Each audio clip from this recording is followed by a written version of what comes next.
Hi friends, మిత్రులారా, సుమన్ గురు education YouTube ఛానల్కి స్వాగతం. మనం ఆంధ్రప్రదేశ్ చరిత్రలో భాగంగా ప్రాచీన ఆంధ్రదేశపు చరిత్ర నుంచి, అందులోనూ శాతవాహనుల యుగం నుంచి ముఖ్యమైనటువంటి ప్రశ్నల్ని అంటే బిట్ బ్యాంక్ని మనం చూస్తున్నాం. మిత్రులారా, ఈ వీడియోస్ మీ యొక్క క్విక్ రివిజన్ కోసం ఎంతగానో సహాయపడతాయి. అంటే ఒకసారి ఆంధ్రప్రదేశ్ చరిత్రని పూర్తిగా చదివిన తర్వాత ఆ బిట్లను, ఆ ప్రశ్నల్ని మననం చేసుకోవడం కోసం, ఒక్కసారి పునశ్చరణ చేసుకోవడం కోసం ఈ వీడియోస్ మీకు చాలా బాగా ఉపయోగపడతాయి. అంతేకాకుండా ఏదో అంటే మంచి పనిలో ఉన్నప్పుడు, ట్రాఫిక్లో ఉండేటప్పుడు, లేకపోతే బయట ఉండేటప్పుడు, అంటే ఇంట్లో లేనటువంటి సందర్భంలో మీకు టైం అనేది చాలా వేస్ట్ అవుతుంది అని అనుకునేటప్పుడు మీకు చూడండి, జనరల్గా ఇంట్లో ఉండేటప్పుడైతే మీరు క్లాస్ అనేది మీరు వినగలరు. అలా కాకుండా బయట ఎక్కడో బస్సులో కూర్చుని ఉన్నారు, లేకపోతే ఏదో ఆటోలో ట్రావెల్ చేస్తున్నారు, లేకపోతే ఏదో ఇక్కడ పబ్లిక్ ప్లేస్లో ఉన్నారు, అక్కడ మీకు బోర్ కొడుతుంది, చేతిలో మొబైల్ ఉంది, ఇయర్ ఫోన్స్ ఉన్నాయి, కాకపోతే అక్కడ టైం అనేది చాలా అంటే వేస్ట్ అవుతుంది. అయ్యయ్యో, నా టైం చాలా వేస్ట్ అయిపోతుంది, ఏం చేయడము అని అనుకుంటారు. అటువంటి సిచ్యువేషన్లో ఒక్కసారి మీ యొక్క బిట్స్ని ఒక్కసారి పునశ్చరణ చేసుకోవడం కోసం, ఒక్కసారి చదివినటువంటి కంటెంట్ని మళ్ళీ మననం చేసుకోవడం కోసం ఈ వీడియో అంటే నేను అందిస్తున్నటువంటి ఈ బిట్స్ అనేవి మీకు చాలా ఉపయోగపడతాయి.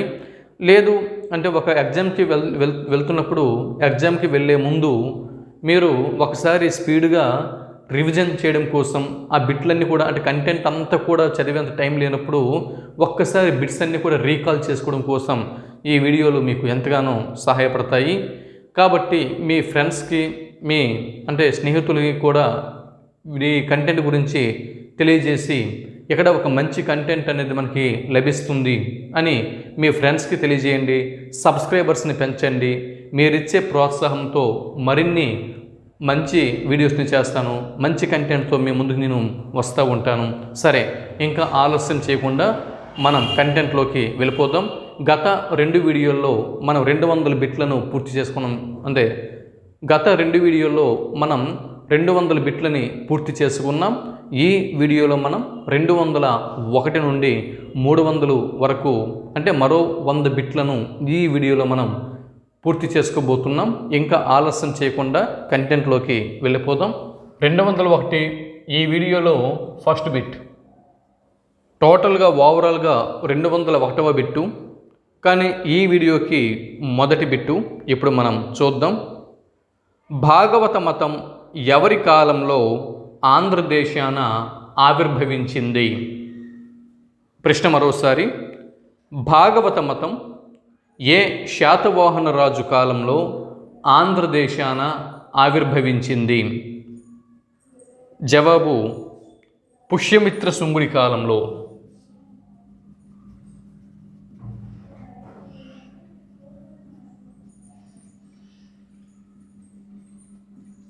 పుష్యమిత్ర శుంగుడి కాలంలో భాగవత మతం ఆంధ్రదేశాన ఆవిర్భవించింది.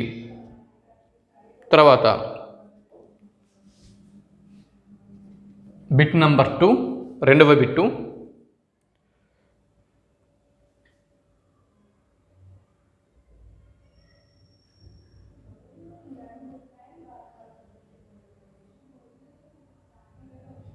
నాసిక్లో బౌద్ధ సన్యాసుల కోసం, చూడండి బిట్టు జాగ్రత్తగా ఆలకించండి.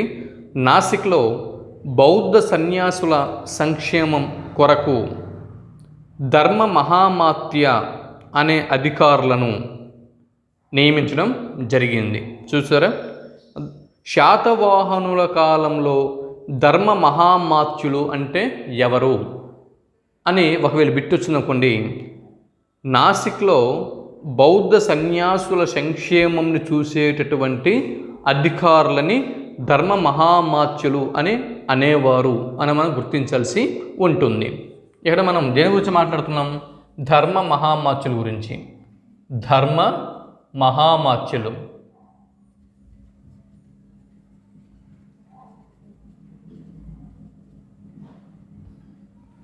ఈ ధర్మ మహామాత్యులు ఎవరండి? బౌద్ధ సన్యాసుల సంక్షేమం కొరకు నియమింపబడినటువంటి అధికారులు. ఎక్కడ? నాసిక్ అనేటటువంటి ప్రదేశంలో, మహారాష్ట్రలోని నాసిక్ అనే ప్రదేశంలో బౌద్ధ సన్యాసుల సంక్షేమం కొరకు నియమింపబడినటువంటి అధికారులను ధర్మ మహామాత్యులు అని అంటారు. ఇది ఒక బిట్టు. కాగా ఈ ధర్మ మహామాత్య అనే అధికారులను ఎవరు నియమించారు అన్నది మరో బిట్టు. నాసిక్లో బౌద్ధ సన్యాసుల సంక్షేమం కొరకు ధర్మ మహామాత్య అన్న అధికారులను ఎవరు నియమించారు? జవాబు కన్హుడు లేదా కృష్ణుడు. కన్హుడు లేదా మొదటి కృష్ణుడు. కన్హుడు లేదా మొదటి కృష్ణుడు. Bit number 3. తర్వాత చూడండి,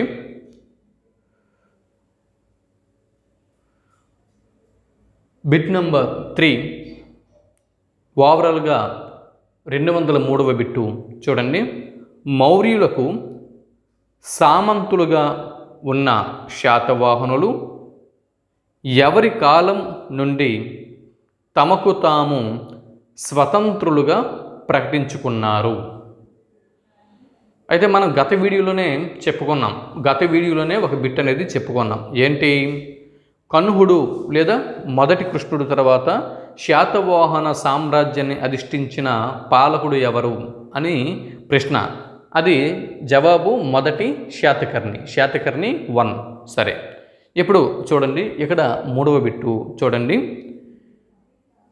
మౌర్యులకు సామంతులుగా ఉన్నటువంటి శాతవాహనులు ఎవరి కాలం నుండి తమకు తాము స్వతంత్రులుగా ప్రకటించుకున్నారు? జవాబు మొదటి శాతకర్ణి కాలం నుంచి. శాతకర్ణి 1, మొదటి శాతకర్ణి కాలం నుంచి. తర్వాత బిట్టు, ఇప్పుడు 4వ బిట్టు.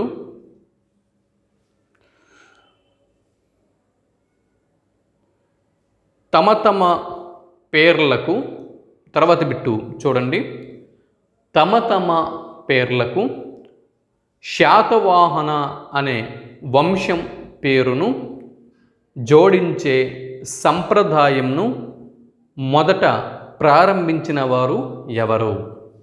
బిట్టు మరోసారి. తమ తమ పేర్లకు శాతవాహన అనే వంశం పేరును జోడించే సంప్రదాయంను మొదట ప్రారంభించిన వారు ఎవరు అని ఎగ్జామ్లో బిట్టు వస్తే మనం శాతకర్ణి 1 అని మనం గుర్తించాల్సి ఉంటుంది. మొదటి శాతకర్ణి. తర్వాత బిట్ నంబర్ 5వ బిట్ 5 చూడండి. మొదటి శాతకర్ణి భార్య. మొదటి శాతకర్ణి భార్య ఎవరండి? ఇంతకుముందే మనం చెప్పుకున్నాం. ఇక్కడ రాఠీకుల తెగకు చెందినటువంటి త్రణకైరో యొక్క కుమార్తె నాగానిక అని, ఈ నాగానికని అంటే తన కుమారుడైనటువంటి శాతకర్ణికి ఇచ్చి వివాహం జరిపించిన వారు శ్రీముఖుడని, ఆ విధంగా తన యొక్క రాజ్యాన్ని బలపరుచుకున్నాడని మనం ఇంతకుముందు శ్రీముఖుడి యొక్క ప్రస్తావన వచ్చినప్పుడు మనం చెప్పుకోవడం జరిగింది. సరే, మొదటి శాతకర్ణి భార్య నాగానిక ఒక శాసనంను వేయించింది. అదే నానాఘాట్ శాసనం. నానాఘాట్ శాసనం.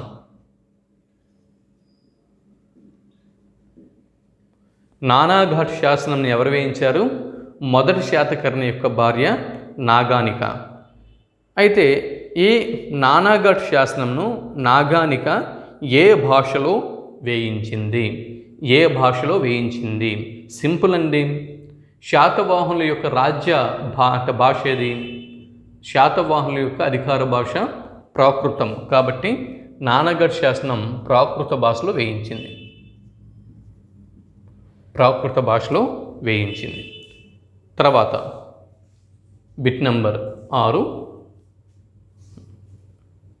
నానాఘాట్ శాసనం ప్రకారం మొదటి శాతకర్ణి బిరుదులు ఏవి?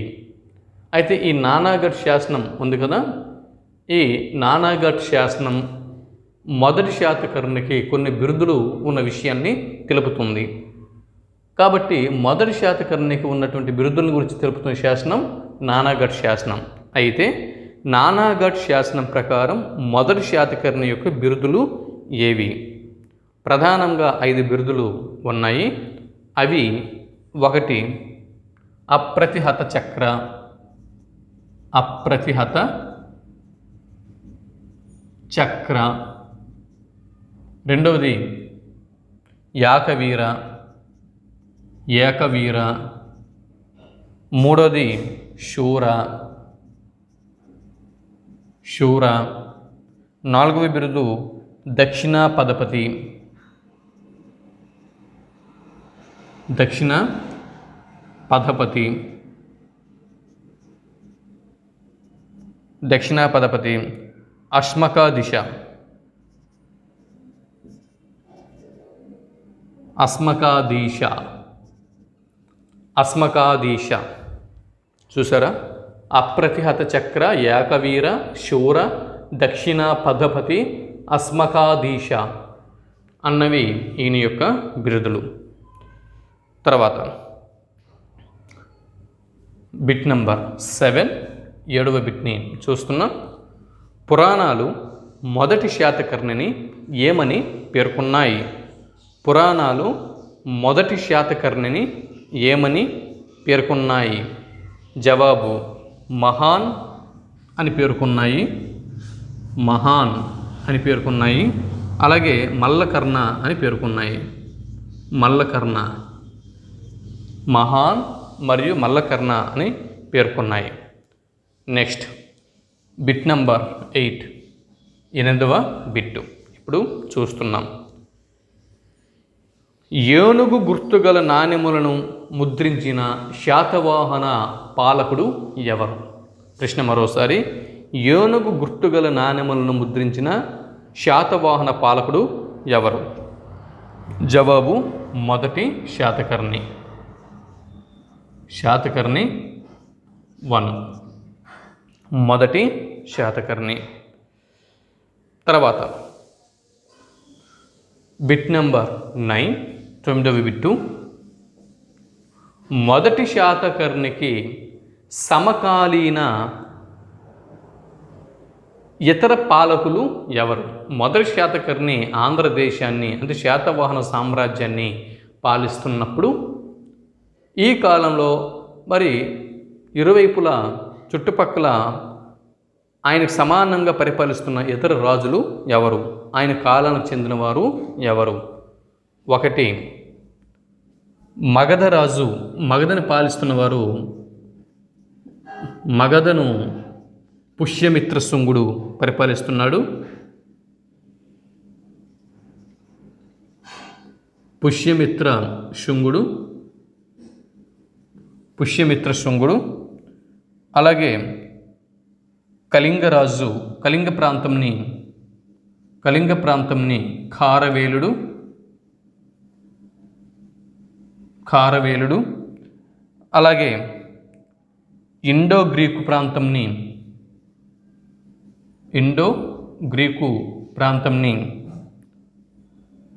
డెమిట్రియస్,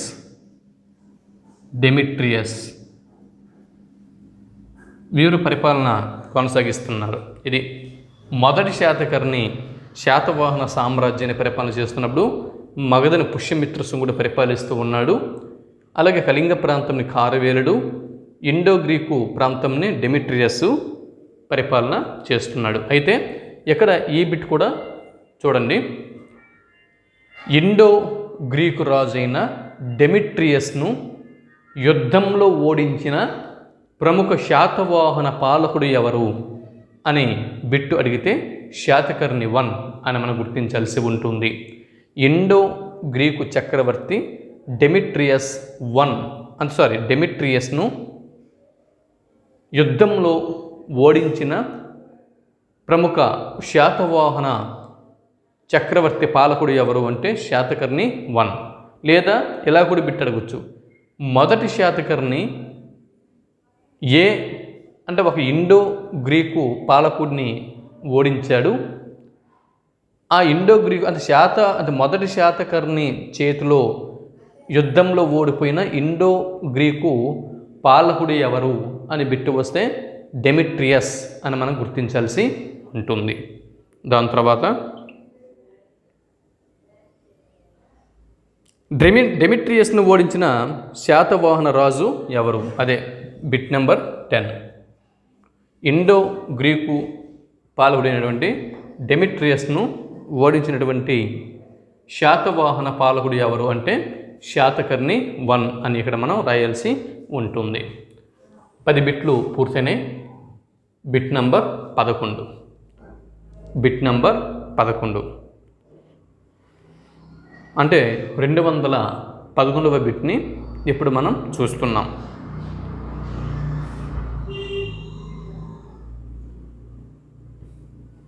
వైదిక మతం ప్రకారం యజ్ఞయాగాలను నిర్వహించిన మొదటి శాతవాహన రాజు ఎవరు? బిట్టు మరోసారి. వైదిక మతం ప్రకారం యజ్ఞయాగాలను నిర్వహించిన మొదటి శాతవాహన రాజు ఎవరు? జవాబు శాతకర్ణి 1. మొదటి శాతకర్ణి. Bit number 12. రాజసూయ యాగంను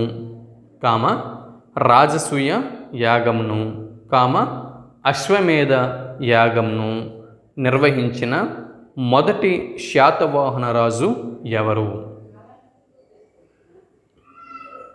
చూడండి, రాజసూయ యాగంను మరియు అశ్వమేధ యాగంను నిర్వహించిన మొదటి శాతవాహన రాజు ఎవరు అని ఎగ్జామ్లో బిట్టు వస్తే శాతకర్ణి 1 అని మనం గుర్తించాల్సి ఉంటుంది. ఇతడు ఒక రాజసూయ యాగంని 2 అశ్వమేధ యాగాల్ని చేశాడు. ఒక రాజసూయ యాగంని 2 అశ్వమేధ యాగాల్ని ఈయన చేశాడు. తర్వాత బిట్ నంబర్ 13. బిట్ నంబర్ 13 చూద్దాం. బ్రాహ్మణులకు పన్ను మినహాయింపు భూములను తొలిసారిగా ఇచ్చిన శాతవాహన రాజు ఎవరు? బిట్టు మరోసారి. బ్రాహ్మణులకు పన్ను మినహాయింపు భూములను తొలిసారిగా ఇచ్చిన శాతవాహన రాజు ఎవరు? జవాబు శాతకర్ణి 1. శాతకర్ణి 1 మొదటి శాతకర్ణి. నెక్స్ట్ 14వ ప్రశ్న. Bit number 14. వైవాహిక సంబంధాల ద్వారా సామ్రాజ్య విస్తరణకు కృషి చేసిన మొదటి శాతవాహన రాజు ఎవరు అని బిట్టు వస్తే శాతకర్ణి 1. ఇంకా దీని బదులు శాతకర్ణి 1 కంటే శ్రీముఖుడే వస్తాడు. ఎందు గురించి అంటే ఈ రాటీకుల తెగకు చెందినటువంటి త్రణకైరో యొక్క కుమార్తె అయినటువంటి నాగానికను ఈ శాతకర్ణి 1కు ఇచ్చి వివాహం చేశాడు. మొదటి శాతకర్ణికి ఇచ్చి వివాహం జరిపించాడు కదా. కాబట్టి స్త్రీముఖుడు అని కూడా అనొచ్చు. సరే, ఇది ఒకసారి గుర్తుపెట్టుకోండి. దాని తర్వాత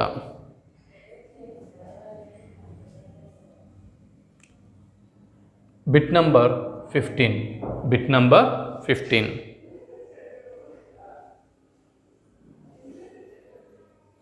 మొదటి శాతకర్ణి మరియు నాగానికల కుమారుడు ఎవరు? మొదటి శాతకర్ణి భార్య ఎవరండి? నాగానిక. అయితే మొదటి శాతకర్ణికి నాగానికకు పుట్టిన కుమారుడు ఎవరు? జవాబు వేదశ్రీ శాతకర్ణి. వేదశ్రీ శాతకర్ణి. వేదశ్రీ శాతకర్ణి. ఇతన్నే వేదశ్రీ అని, ఇతనికి మరో 2 పేర్లు ఉన్నాయి. వేదశ్రీ అని అంటారు. వేదశ్రీ మరియు పూర్ణోత్సంగుడు. పూర్ణోత్సంగుడు. ఈ పేర్లు బాగా గుర్తుపెట్టుకోండి. వేదశ్రీ శాతకర్ణి యొక్క పేర్లు వేదసిరి మరియు పూర్ణోత్సంగుడు. పూర్ణోత్సంగుడు అన్నది వేదశ్రీ శాతకర్ణి యొక్క పేరు. ఇతడు మొదటి శాతకర్ణి మరియు నాగానికల కుమారుడు వేదశ్రీ శాతకర్ణి. ఇతనికే వేదశ్రీ అని, అంటే వేదశ్రీ ఓకే గుర్తుంటుంది. తర్వాత పూర్ణోత్సంగుడు. పూర్ణోత్సంగుడు అని ఎవరిని అంటారు అంటే పూర్ణోత్సంగుడు అనేది ఏ రాజు యొక్క పేరు అని బిట్టు వస్తే వేదశ్రీ శాతకర్ణి పేరు అని మనం గుర్తించాల్సి ఉంటుంది. దాని తర్వాత బిట్ నంబర్ 16. కళింగ పాలకుడైనటువంటి ఖారవేలుడు భట్టిప్రోలుపై ఏ శాతవాహన రాజు కాలంలో దండయాత్ర చేశాడు? చూసారా, కళింగ పరిపాలకుడు అయినటువంటి ఖారవేలుడు ఏ శాతవాహన పాలకుని కాలంలో దండయాత్ర చేశాడు? శాతవాహన సామ్రాజ్యంపైకి దండయాత్ర చేశాడు. జవాబు వేదశ్రీ శాతకర్ణి కాలంలో. వేదశ్రీ శాతకర్ణి కాలంలో. బిట్టు ఇలా కూడా రావచ్చు. వేదశ్రీ శాతకర్ణి లేదా పూర్ణోత్సంగుడి కాలంలో శాతవాహన సామ్రాజ్యంపైకి దండయాత్ర చేసిన కళింగ పాలకుడు ఎవరు అని బిట్టు వస్తే ఖారవేలుడు అని మనం గుర్తించాల్సి ఉంటుంది. Bit number 17. వేదశ్రీ శాతకర్ణి తర్వాత శాతవాహన సింహాసనాన్ని అధిష్ఠించిన వారు ఎవరు? వేదశ్రీ శాతకర్ణి తర్వాత శాతవాహన సింహాసనాన్ని అధిష్ఠించిన వారు ఎవరు? జవాబు 2వ శాతకర్ణి. శాతకర్ణి 2. 2వ శాతకర్ణి. 2వ శాతకర్ణి. 18వ బిట్టు. శాతవాహన సామ్రాజ్యాన్ని అత్యధికంగా 56 సంవత్సరాల పాటు పాలించిన శాతవాహన రాజు ఎవరు? బిట్ రావచ్చు. చూడండి, చాలా ఇంపార్టెంట్ బిట్టు. శాతవాహన సామ్రాజ్యాన్ని అత్యధిక కాలం పరిపాలించిన శాతవాహన పాలకుడు ఎవరు అంటే 2వ శాతకర్ణి. ఎవరండి? 2వ శాతకర్ణి. శాతకర్ణి 2. శాతకర్ణి 2 పేరు మీదుగా ఒక రికార్డు ఉంది. ఏంటి? శాతవాహన సామ్రాజ్యాన్ని అత్యధిక కాలం పరిపాలించినటువంటి శాతవాహన పాలకుడు. ఎన్ని సంవత్సరాలు పరిపాలించాడు? 56 సంవత్సరాలు. 56 సంవత్సరాల పాటు శాతవాహన సామ్రాజ్యాన్ని పరిపాలన చేశాడు 2వ శాతకర్ణి. తర్వాత బిట్ నంబర్ 19. Bit number 19. 2వ శాతకర్ణికి ఉన్న బిరుదు ఏమిటి? 2వ శాతకర్ణికి ఉన్నటువంటి బిరుదు ఏమిటి? జవాబు రాజన్యశ్రీ శాతకర్ణి. రాజన్యశ్రీ శాతకర్ణి. రాజన్యశ్రీ శాతకర్ణి. చూడండి, ఇది చాలా ఇంపార్టెంట్ బిట్టు. 2వ శాతకర్ణికి సంబంధించి చాలా ఇంపార్టెంట్ బిట్టు. శాతవాహన పాలకుల్లో అత్యధిక కాలం సామ్రాజ్యాన్ని పాలించిన శాతవాహన రాజు పాలకుడు ఎవరు అంటే 2వ శాతకర్ణి. ఎన్ని సంవత్సరాలు? 56 సంవత్సరాలు. ఇది గుర్తుపెట్టుకోండి. తర్వాత శకులు శాతవాహనుల మధ్య ఘర్షణలు ఏ శాతవాహన రాజు కాలంలో ప్రారంభమయ్యాయి? Bit number 20. Bit number 20. చూడండి, నేను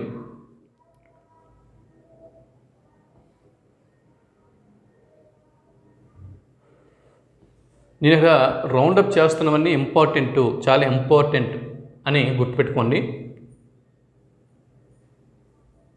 నేను ఇక్కడ రౌండప్ చేస్తున్నాను కూడా ఇంపార్టెంట్ అని విషయం. తర్వాత చూడండి, bit number 20.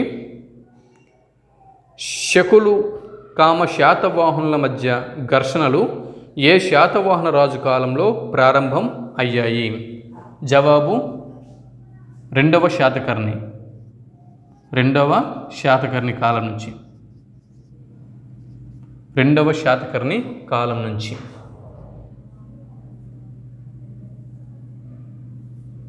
Next bit number 21. Bit number 21 ఇదొకటి ఇంపార్టెంట్ అండి. నేను రౌండప్ చేసినవన్నీ కూడా మర్చిపోకూడని బిట్లు అని అర్థం. అన్నీ ఇంపార్టెంటే, కాకపోతే ఇక్కడ కాంపిటేటివ్ ఎగ్జామ్లో ఇది ఇంపార్టెంటు అది అన్ఇంపార్టెంట్ అనేమి ఉండదు. కాకపోతే ఇంకా బాగా ఫోకస్ చేయవలసిన అంశాలు అని అర్థం. ఇక్కడ బిట్ నంబర్ 21 సాంచి స్తూపానికి దక్షిణ తోరణాన్ని నిర్మించిన శాతవాహన పాలకుడు ఎవరు అని బిట్టు రావచ్చు. రేపొద్దున్న సాంచి స్తూపానికి దక్షిణ తోరణాన్ని నిర్మించిన శాతవాహన పాలకుడు ఎవరు అని బిట్టు వస్తే రెండవ శాతకర్ణి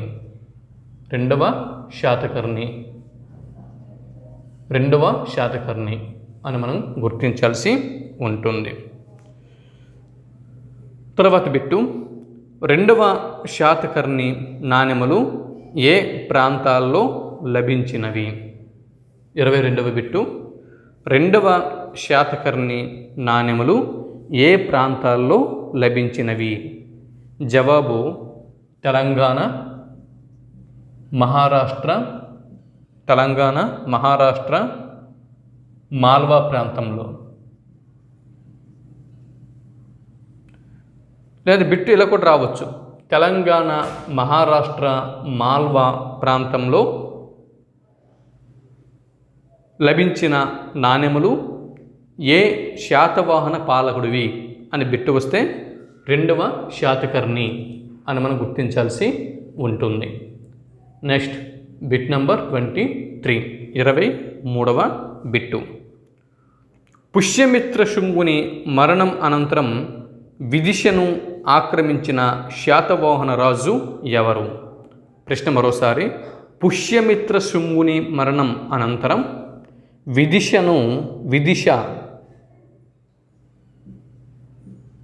విదిశ రాజ్యాన్ని ఆక్రమించిన శాతవాహన పాలకుడు ఎవరు అని బిట్టు వస్తే రెండవ శాతకర్ణి.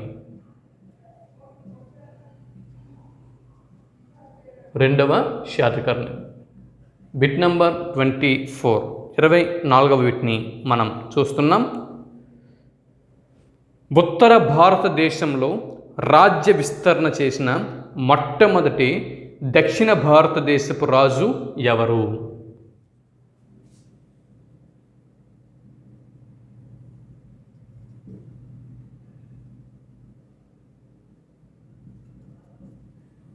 చూడండి, ఉత్తర భారతదేశంలో రాజ్య విస్తరణ చేసిన మొట్టమొదటి దక్షిణ భారతదేశపు రాజు ఎవరు?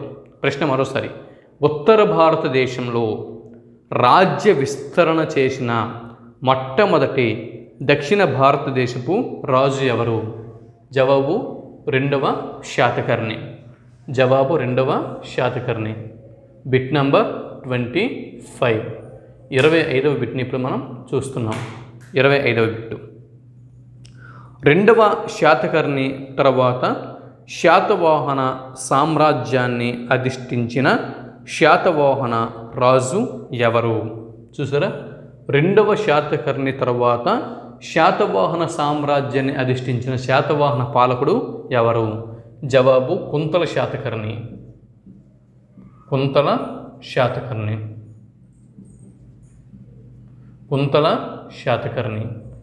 నెక్స్ట్ 26వ బిట్టు 13వ శాతవాహన పాలకుడు ఎవరు? 13వ శాతవాహన పాలకుడు ఎవరు? కుంతల శాతకర్ణి. తర్వాత కుంతల శాతకర్ణి యొక్క బిరుదు ఏమిటి? 27 బిట్ నంబర్ 27 కుంతల శాతకర్ణి యొక్క బిరుదు ఏమిటి? జవాబు విక్రమార్క. జవాబు విక్రమార్క. బిట్ నంబర్ 28, 28వ బిట్టు. కుంతల శాతకర్ణి కాలంలో అభివృద్ధి చెందిన భాష ఏది? ఇది ఇంపార్టెంట్ బిట్ అండి. కుంతల శాతకర్ణి కాలంలో అభివృద్ధి చెందిన భాష ఏది? జవాబు సంస్కృత భాష. బిట్టు ఇలా కూడా అడగొచ్చు, ఏ శాతవాహన పాలకుని కాలంలో సంస్కృత భాష అభివృద్ధి చెందింది, లేదా ఏ శాతవాహన పాలకుడు సంస్కృత భాషని అభివృద్ధి పరిచాడు అని బిట్టు వస్తే కుంతల శాతకర్ణి అని మనం గుర్తించాల్సి ఉంటుంది. బిట్ నంబర్ 29, 29వ బిట్టు.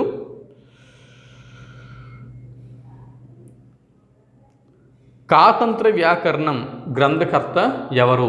ఇది ఇంపార్టెంటే, అందుకే రౌండప్ చేశాను. కాతంత్ర వ్యాకరణం గ్రంథకర్త ఎవరు? కాతంత్ర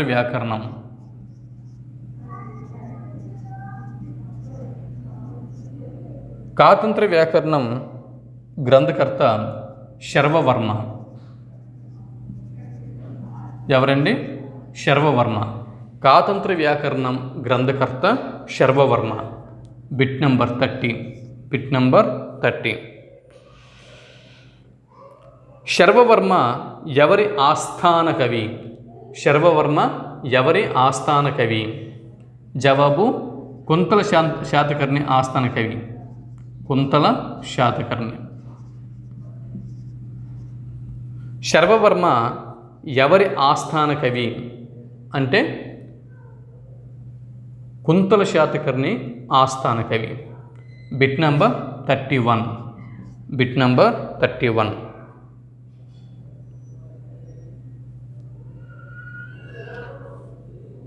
తన రాజు కుంతల శాతకర్ణి 6 నెలల్లో సంస్కృతం నేర్చుకున్నటకై, ఇది ఇంపార్టెంట్ బిట్టేనండి.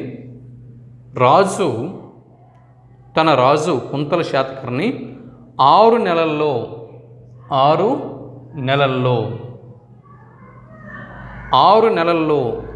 సంస్కృతం నేర్చుకోవటం కోసం శర్వవర్మ రచించిన గ్రంథం ఏది? శర్వవర్మ రచించినటువంటి గ్రంథం ఏది? జవాబు కాతంత్ర వ్యాకరణం. ఇప్పుడు తెలిసిందా? కాతంత్ర వ్యాకరణం అనే సంస్కృత గ్రంథంని శర్వవర్మ ఎందుకు రచించాడు అంటే కుంతల శాతకర్ణి యొక్క ఆస్థాన కవి శర్వవర్మ. కుంతల శాతకర్ణి యొక్క ఆస్థాన కవి శర్వవర్మ. కాబట్టి కుంతల శాతకర్ణికి సంస్కృత భాషని నేర్చుకోవాలని అన్న ఆసక్తి కలిగింది. కాబట్టి కుంతల శాతకర్ణికి 6 నెలల్లో సంస్కృత భాషని నేర్పించే బాధ్యత నాది అని ఆ బాధ్యతని శర్వవర్మ తన భుజస్కంధాలపై వేసుకొని కాతంత్ర వ్యాకరణాన్ని రచించడం జరిగింది. ఈ కాతంత్ర వ్యాకరణం అనేటువంటి గ్రంథంని శర్వవర్మ ఎందుకు రచించాడంటే తన ప్రభువు అయినటువంటి కుంతల శాతకర్ణికి 6 నెలల్లో సంస్కృతంని నేర్పే ఉద్దేశంతో ఈ కాతంత్ర వ్యాకరణం అన్నటువంటి గ్రంథంని రచించడం జరిగింది. అయితే ఈ కుంతల శాతకర్ణికి 6 నెలల్లో సంస్కృతం నేర్పించే విషయం మీద ఇటు గుణాఢ్యుడికి, ఎవరికండి? గుణాఢ్యుడికి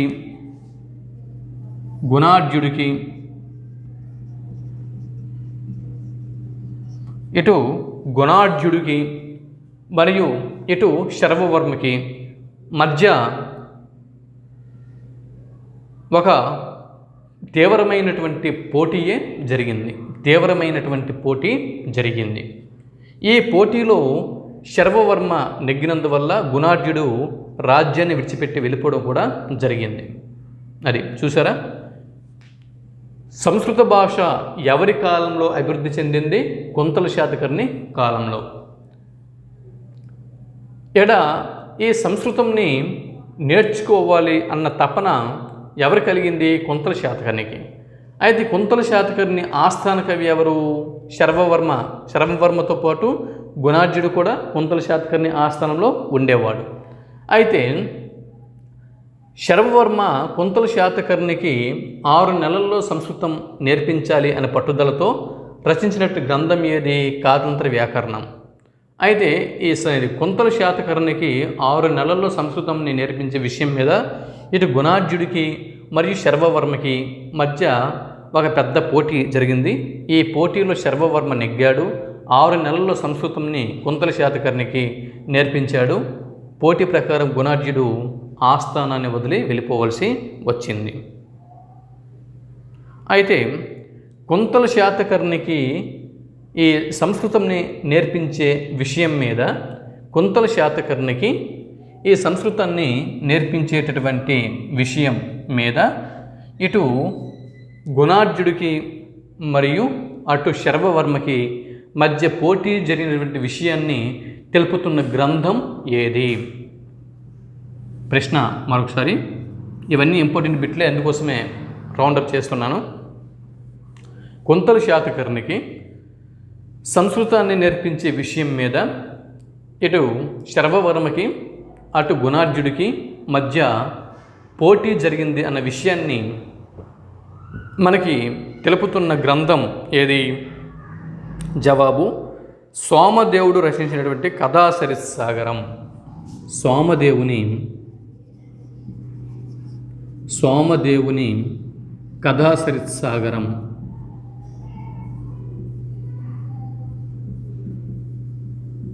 కథాసరిత్సాగరం, సోమదేవుని కథాసరిత్సాగరం.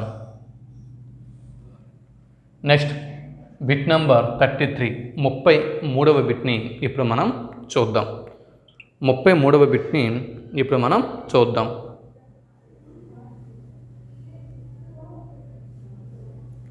ప్రాకృత భాష తర్వాత సంస్కృత భాషను శాతవాహనుల రాజ్య భాషగా ప్రకటించిన వారు ఎవరు?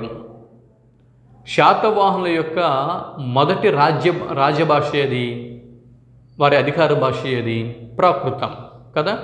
శాతవాహనుల యొక్క రెండవ అధికార భాష ఏది? అంటే ప్రాకృతం తర్వాత మరికొంతకాలంకి ప్రాకృతం స్థానంలో అధికార భాషగా ఏ భాష వచ్చింది? సంస్కృతం. అయితే ప్రాకృత భాష తర్వాత సంస్కృత భాషను శాతవాహనుల యొక్క రాజ్య భాషగా ప్రకటించిన వారు ఎవరు? జవాబు కుంతల శాతకర్ణి. కుంతల శాతకర్ణి. నెక్స్ట్ 34వ బిట్టు. పైశాచీ భాషలో బృహత్ కథను రచించిన, ఇది కూడా ఇవన్నీ ఇంపార్టెంట్ బిట్లే, అందుకే రౌండప్ చేస్తున్నానండి. పైశాచీ భాషలో బృహత్ కథను రచించిన గుణార్జుడు ఎవరి ఆస్థానంలో ఉండేవాడు? జవాబు కుంతల శాతకర్ణి ఆస్థానంలో ఉండేవాడు. సో గుణార్జుడు రచించినటువంటి గ్రంథం ఏది?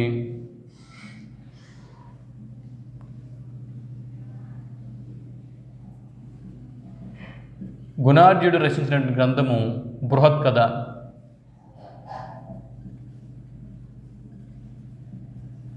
బృహత్ కథ అనే గ్రంథంని గుణార్జుడు రచించాడు. ఏ భాషలో రచించాడు? పైశాచీ భాషలో రచించాడు.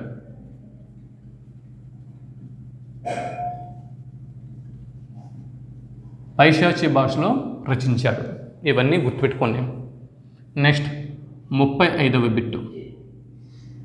Bit number 35.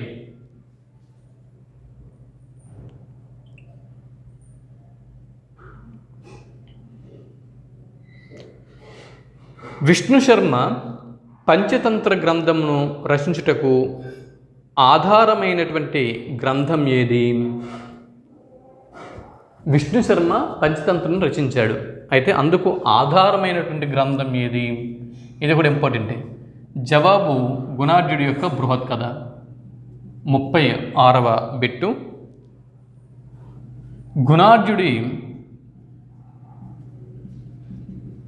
గుణార్జుడి బృహత్ కథని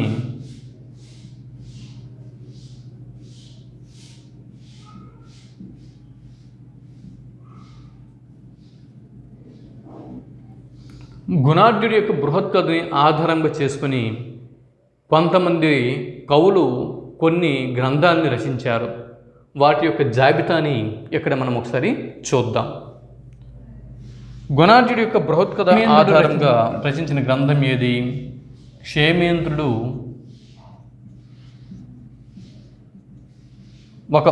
ఇతడు ఔచిత్య సిద్ధాంతాన్ని ప్రవేశపెట్టాడు. క్షేమేంద్రుడు ఔచిత్య సిద్ధాంతాన్ని ప్రవేశపెట్టాడు, అది వేరే విషయము.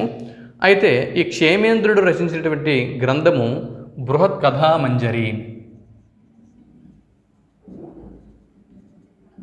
బృహత్ కథామంజరి. నెక్స్ట్, అలాగే హరిసేనుడు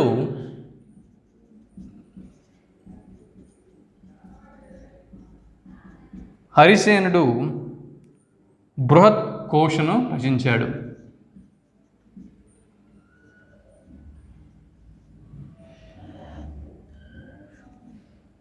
బృహత్ కోశని రచించాడు. అలాగే వరాహమిహిరుడు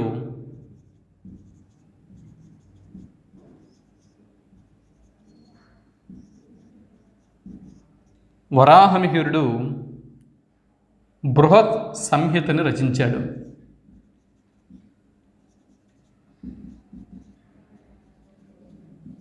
బృహత్ సంహితని రచించాడు. అలాగే సోమదేవుడు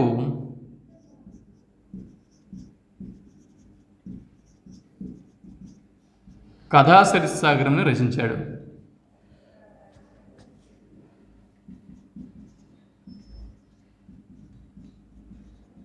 కథాసరిత్సాగరంని రచించాడు. చూసారా, ఇది మీరందరూ అంటే కన్ఫ్యూజ్ అయ్యే ఛాన్స్ ఉంది. చూడండి, గుణాఢ్యుడి యొక్క బృహత్ కథని ఆధారంగా చేసుకుని వచ్చినటువంటి 4 గ్రంథాలు బాగా గుర్తుపెట్టుకోండి. ఇది గుణాఢ్యుడు బృహత్ కథను రచించాడు. సో దీని ఆధారంగా ఈ 4 గ్రంథాలు అనేవి వచ్చాయి. ఇవి బాగా కన్ఫ్యూజ్ అయిపోతారు. 1కి 2 సార్లు చూసుకోండి.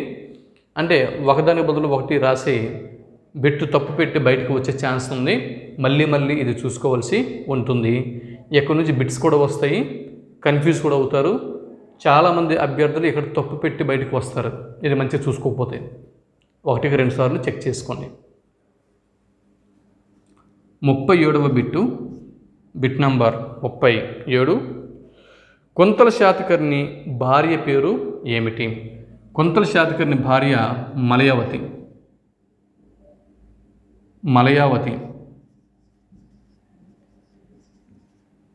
కుంతల శాతకర్ణి భార్య మలయావతి. కుంతల శాతకర్ణి భార్య మలయావతి ఎలా మరణించింది? కుంతల శాతకర్ణి భార్య మలయావతి ఎలా మరణించింది? జవాబు కరిష్త అనే రతిభంగిమ వల్ల.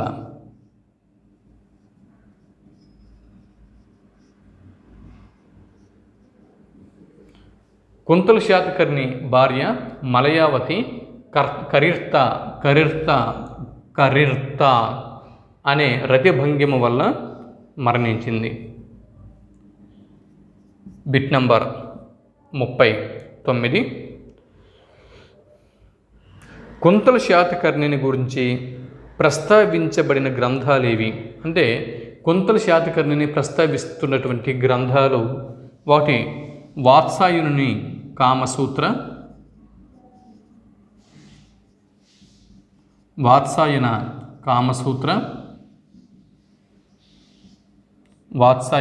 కామసూత్ర, అలాగే 2 రాజశేఖరుడి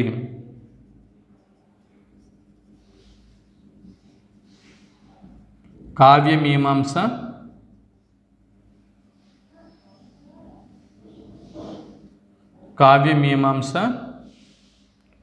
గుణాఢ్యుడి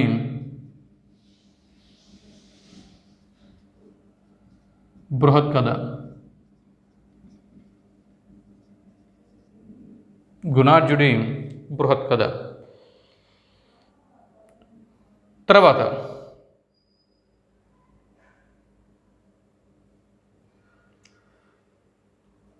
40వ బిట్టు, బిట్ నెంబర్ 40. వాత్సాయన కామసూత్రని తెనిగించిన వారు ఎవరు?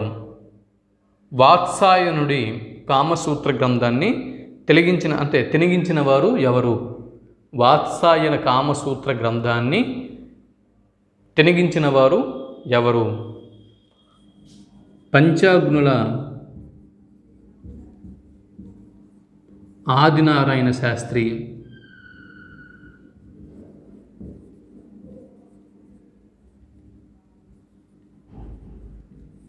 పంచాగ్నుల ఆదినారాయణ శాస్త్రి కాగా,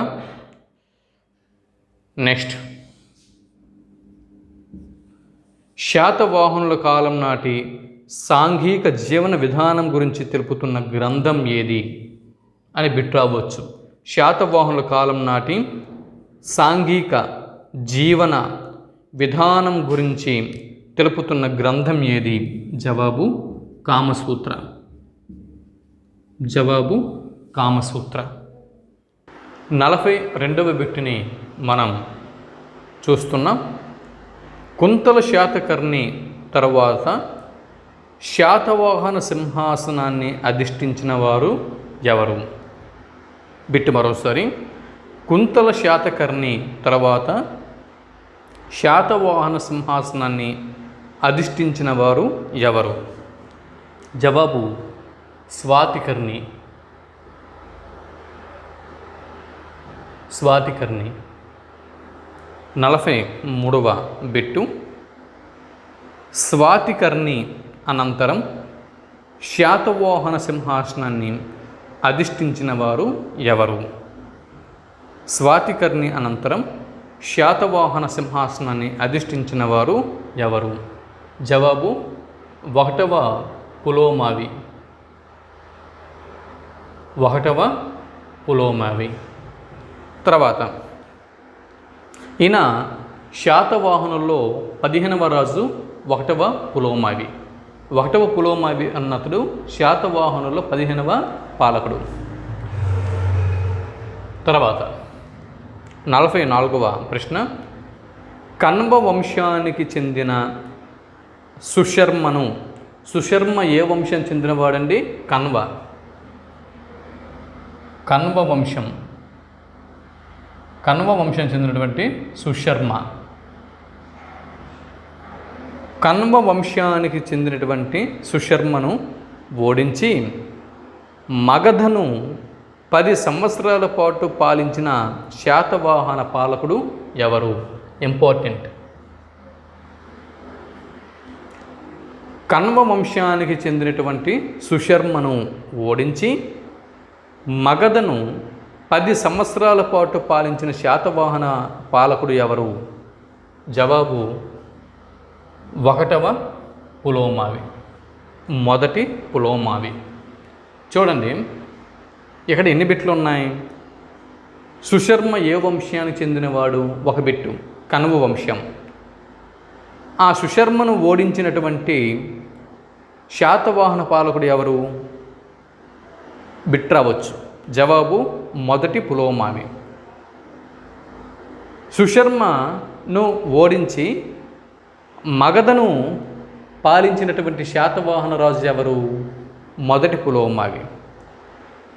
మొదటి పులోమావి మగధను ఎన్ని సంవత్సరాలు పాలించాడు? 10 సంవత్సరాలు. ఇన్ని బిట్లు ఇందులో ఉన్నాయి, చూసుకోండి. తర్వాత బిట్ నంబర్ 45. 45వ బిట్టు.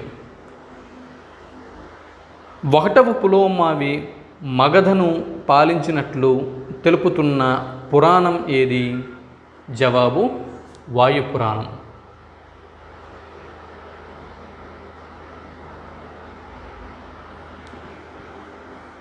మొదటి పులోమావి అన్న శాతవాహన పాలకుడు మగధను పాలించినట్లు తెలుపుతున్న పురాణం ఏది? జవాబు వాయుపురాణం. పులోమావి అనగా అర్థం ఏమిటి? పులోమావి అనగా అర్థం ఏమిటి? గడ్డిలో జన్మించినవాడు. గడ్డిలో జన్మించినవాడు. గడ్డిలో జన్మించినవాడు అని అర్థం. తర్వాత బిట్ నంబర్ 47, 47వ బిట్టు. పాటలీపుత్రము సమీపాన, పాటలీపుత్రము మగధ రాజధాని పాటలీపుత్రము, నేటి బీహార్ రాజధాని పాట్నా. పాటలీపుత్రము సమీపాన కుహరమ వద్ద ఎవరి నాణెములు లభించాయి? పాటలీపుత్రము సమీపాన కుహరమ వద్ద ఎవరి నాణెములు లభించినవి? జవాబు పులోమావి నాణెములు. ఇక్కడ చూడండి, బిట్టు రేపొద్దున్న మగధను పాలించినటువంటి శాతవాహన రాజు ఎవరు అని డైరెక్ట్ బిట్టు వస్తే మొదటి పులోమావి అని మనం రాసిస్తాం, గుర్తుపడతాం. అలా కాకుండా మనకి ఇక్కడ బిట్టు ఇలా కూడా రావచ్చు. పాటలీపుత్రము సమీపాన ఎవరి నాణెములు లభించాయి? పాటలీపుత్రం సమీపాన కుహరమ వద్ద ఎవరి నాణెములు లభించాయి అన్నప్పుడు మనకి ఆన్సర్ స్ట్రైక్ కానప్పుడు, ఒకవేళ ఎగ్జామ్లో కనుక దీని యొక్క జవాబు మనం మర్చిపోయి ఉన్నట్లయితే మనం వెంటనే ఏం ఆలోచించాలి? అసలు పాటలీపుత్రం అంటే నేటి బీహార్ రాజధాని పాట్నా, అంటే ఒకప్పుడే మగధ రాజధాని పాటలీపుత్రం. మగధ అంటే పాటలీపుత్రం అనేది మగధకు రాజధాని కాబట్టి మగధని ఎవరు పరిపాలించారు? మొదటి పులోమావి. ఆ విధంగా ఆన్సర్ను మనం రాబెట్టుకోవాల్సి ఉంటుంది. అంటే ఒకవేళ వెంటనే మనకి ఆన్సర్ అనేది గుర్తుకు రాకపోతే అప్పుడు వెంటనే ఏంటి? పాటలీపుత్రం సమీపాన కుహరమలోనే ఏ శాతవాహన చక్రవర్తి యొక్క నాణెములు లభించాయి అన్నప్పుడు పాటలీపుత్రము ఇది మగధ రాజధాని. మగధను ఏ శాతవాహన రాజు పాలించాడు? మొదటి పులోమావి. ఈయనవే అయి ఉండొచ్చు అని మనం ఇక్కడ బిట్ అనేది ఐడెంటిఫై చేయొచ్చు. మొదటి పులోమావి, మొదటి పులోమావి యొక్క నాణెములు అక్కడ లభించాయి.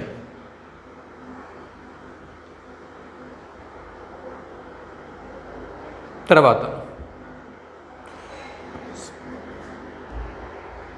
48వ బిట్టు. మొదటి పులోమావి తర్వాతి శాతవాహన పాలకుడు ఎవరు? జవాబు Shivaswati. Shivaswati. 49వ bit. Bit number 49 Shivaswati. తర్వాత 49వ బిట్టు. శివస్వాతి తర్వాత శాతవాహన పాలకుడు ఎవరు? శివస్వాతి తరువాతి శాతవాహన పాలకుడు ఎవరు? జవాబు హాలుడు.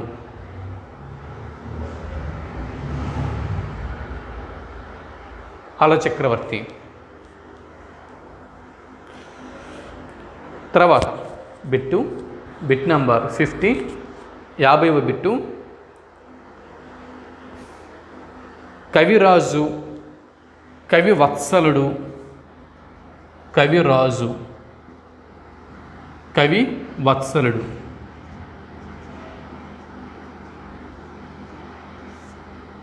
కవిరాజు, కవివత్సలుడు అన్న బిరుదులు ఉన్న శాతవాహన పాలకుడు ఎవరు అని బిట్టు వస్తే హలుడు అని మనం గుర్తించాలి. ఒక్కోసారి శాతవాహన అని మెన్షన్ చేయకుండా కవిరాజు, కవివత్సలుడు అన్న బిరుదు ఉన్న పాలకుడు క్రింది వారులు ఎవరు అని అడిగినప్పుడు హాలుడు అని మనం గుర్తించాల్సి ఉంటుంది. 50 బిట్లు పూర్తి చేసుకున్నాం. Bit number 51. Bit number 51. ఈ హలుని యొక్క సేనాపతి ఎవరు? హలుని యొక్క సేనాపతి విజయనాథుడు.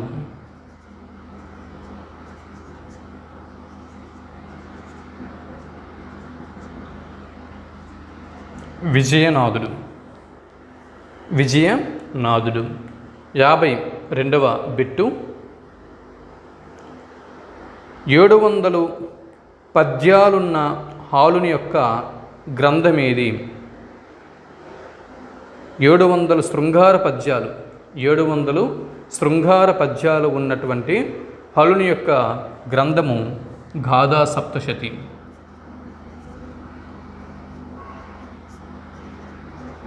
గాథా సప్తశతి అనేది హలుని యొక్క గ్రంథం.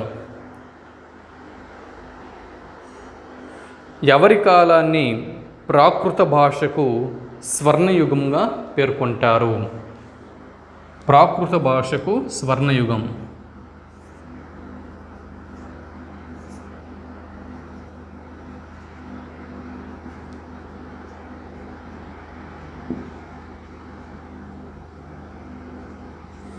చూసారా, 52వ బిట్టు 53వ బిట్టు రెండు ఇంపార్టెంటే, అందుకే రౌండప్ చేశాను. గాథా సప్తశతి రచయిత హలుడు ఎవరి కాలాన్ని ప్రాకృత భాషకు స్వర్ణయుగంగా పేర్కొంటారు అంటే హలుని యొక్క కాలంని అని మనం గుర్తించాల్సి ఉంటుంది. గాథా సప్తశతిని ప్రాకృత భాషలోనే హలుడు రచించడం జరిగింది. నెక్స్ట్ బిట్ నంబర్ 54, 54వ బిట్టు, బిట్ నంబర్ 54. హలుడు వివాహమాడిన శ్రీలంక రాకుమార్తె ఎవరు? అయితే హలుడు వివాహం చేసుకున్నటువంటి అంటే శ్రీలంక దేశానికి చెందినటువంటి ఒక రాకుమార్తెని హలుడు వివాహం చేసుకున్నాడు. ఇంతకీ ఆ శ్రీలంక దేశానికి చెందిన ఆ రాకుమార్తె పేరు ఏం పేరు? జవాబు లీలావతి.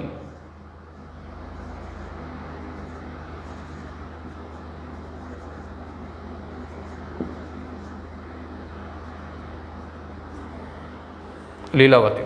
దాని తర్వాత ఎక్కడ వివాహమైంది? సప్త గోదావరి ప్రాంతంలో. లీలావతి మరియు హలుడి యొక్క వివాహం ఎక్కడ జరిగింది? లీలావతి హలుల అంటే శాతవాహన పాలకుడైనటువంటి హలుడు మరియు లీలావతి వీరి ఇరువురి పరిణయం ఎక్కడ జరిగింది? సప్త గోదావరి ప్రాంతంలో పరిణయం జరిగింది. సప్త గోదావరి ప్రాంతము అనగా ఏ ప్రాంతం? ఏ ప్రాంతాన్ని సప్త గోదావరి ప్రాంతము అని చెప్పి పేర్కొన్నారు? జవాబు తూర్పుగోదావరి జిల్లాలోని ద్రాక్షారామం. తూర్పుగోదావరి జిల్లాలోని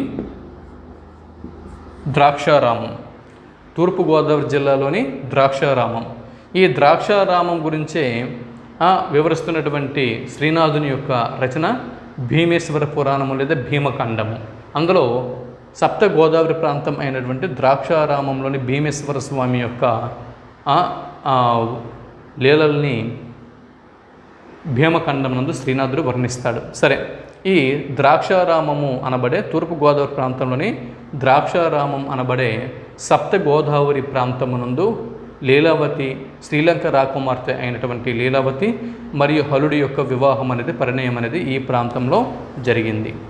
హలుడు మరియు లీలావతి వీరిరువురి యొక్క ప్రణయము మరియు వివాహము వీటి గురించి తెలుపుతున్నటువంటి గ్రంథం ఏది అంటే హలుని యొక్క పరిణయం గురించి తెలుపుతున్నటువంటి ఒక గ్రంథం ఏది? జవాబు లీలావతి పరిణయం. లీలావతి పరిణయం. లీలావతి పరిణయం అన్నటువంటి ఈ గ్రంథంలో హలుడు మరియు లీలావతి ఈ ఇరువురి యొక్క ప్రణయ కథ మరియు వీరి యొక్క వివాహం ఇందులో వివరించడం జరిగింది. అయితే లీలావతి పరిణయం గ్రంథకర్త ఎవరు? లీలావతి పరిణయం గ్రంథకర్త కుతూహలుడు. కుతూహలుడు. లీలావతి పరిణయం గ్రంథకర్త కుతూహలుడు. 57వ ప్రశ్న. హలుడు తర్వాత శాతవాహన సామ్రాజ్యాన్ని పాలించిన పాలకుడు ఎవరు? జవాబు గౌతమిపుత్ర శాతకర్ణి. గౌతమిపుత్ర శాతకర్ణి. హలుడు తర్వాత శాతవాహన సామ్రాజ్యాన్ని పాలించిన శాతవాహన పాలకుడు గౌతమిపుత్ర శాతకర్ణి. ఈయన 23వ పాలకుడు. 23వ పాలకుడు. శాతవాహనుల వంశంలో 23వ పాలకుడు గౌతమపుత్ర శాతకర్ణి. ఇది గుర్తుంచుకోండి. 23వ పాలకుడు అన్న విషయాన్ని ఇది గుర్తుపెట్టుకోండి. దాని తర్వాత గౌతమిపుత్ర శాతకర్ణి ఎన్ని సంవత్సరాలు రాజ్యాన్ని పాలించాడు? ఈయన ఎన్ని సంవత్సరాలు రాజ్యాన్ని పాలించాడు? 24 సంవత్సరాలు రాజ్యాన్ని పాలించాడు. 59వ బిట్టు. క్రీస్తు శకం 78లో శాలివాహన యుగాన్ని ప్రారంభించిన వారు ఎవరు? చూడండి, శాలివాహన యుగం ఎప్పుడు ప్రారంభమైంది? క్రీస్తు శకం 78 సంవత్సరం. క్రీస్తు శకం 78వ సంవత్సరంలో శాలివాహన యుగం ప్రారంభమైంది. శాలివాహన యుగం. శాలివాహన యుగం ఎవరు ప్రారంభించారు? గౌతమిపుత్ర శాతకర్ణి. శాలివాహన యుగం ఎప్పుడు ప్రారంభమైంది? బిట్టు క్రీస్తు శకం 78వ సంవత్సరంలో. శాలివాహన యుగంని ఎవరు ప్రారంభించారు? గౌతమిపుత్ర శాతకర్ణి. తర్వాత bit number 60. Bit number 60.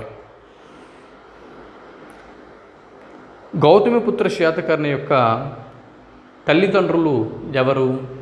Gautamiputra Satakarni యొక్క తల్లిదండ్రులు 1 శివస్వాతి, తండ్రి శివస్వాతి, అలాగే తల్లి గౌతమి బాలశ్రీ. గౌతమి బాలశ్రీ. గౌతమి బాలశ్రీ. గౌతమి బాలశ్రీ. తర్వాత చూడండి, బిట్ నెంబర్ 61. రాజులు తల్లుల పేర్లను తమ పేర్లతో జోడించుకునే సంప్రదాయాన్ని మొదట ప్రారంభించిన వారు ఎవరు? గౌతమిపుత్ర శాతకర్ణి. బిట్ చూడండి, రాజులు తల్లుల పేర్లను తమ పేర్లతో జోడించుకునే సంప్రదాయాన్ని ప్రారంభించిన వాడు గౌతమిపుత్ర శాతకర్ణి. కాగా ఈ విధానంని ఏమంటారు? ఈ విధానంని ఏమని పిలుస్తారు? జవాబు మ్యాట్రిమోనిక్స్. మాట్రిమోనిక్స్. మాట్రిమోనిక్స్ అని పిలుస్తారు. చూసారా, మాట్రిమోనిక్స్ అని పిలవడం జరుగుతుంది. 61 బిట్లైన బిట్ నెంబర్ 62. గౌతమిపుత్ర శాతకర్ణి పాటించిన మతం ఏది? గౌతమిపుత్ర శాతకర్ణి పాటించినటువంటి మతము వైదిక మతం. వైదిక మతం. గౌతమిపుత్ర శాతకర్ణి పాటించిన మతం వైదిక మతం. అంటే నేటి హిందూ మతంని గౌతమిపుత్ర శాతకర్ణి పాటించాడు.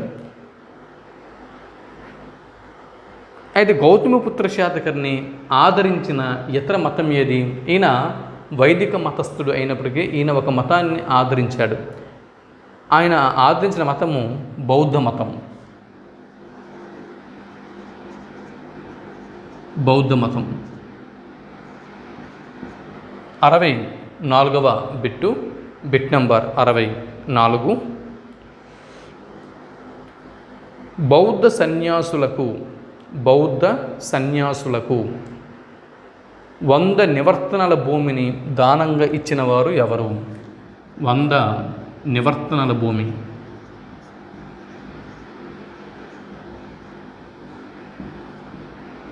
ఇది ఇంపార్టెంట్ బిట్ అండి. ఇది ఇంపార్టెంట్ బిట్టు. ఇవన్నీ కూడా గౌతమిపుత్ర శాతకర్ణి అవలంబించిన మతం ఏది? వైదికం. ఆయన ఆదరించిన మతము బౌద్ధ మతం. అయితే చూడండి, ఇక్కడ ఇది మరీ ఇంపార్టెంట్ బిట్టు.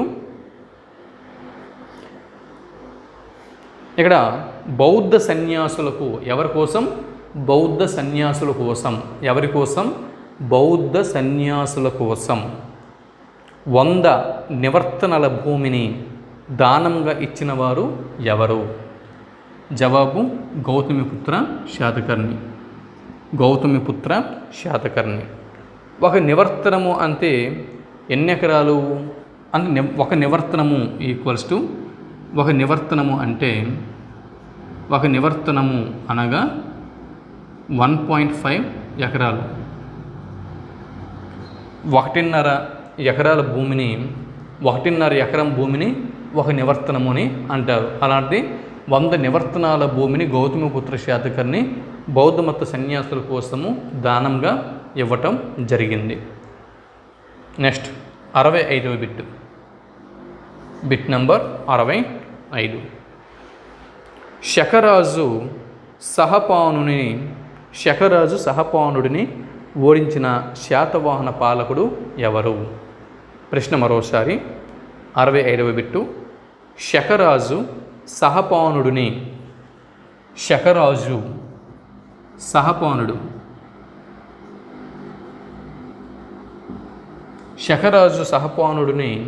ఓడించినటువంటి శాతవాహన పాలకుడు ఎవరు?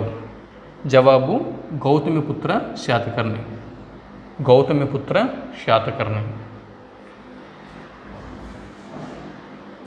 నెక్స్ట్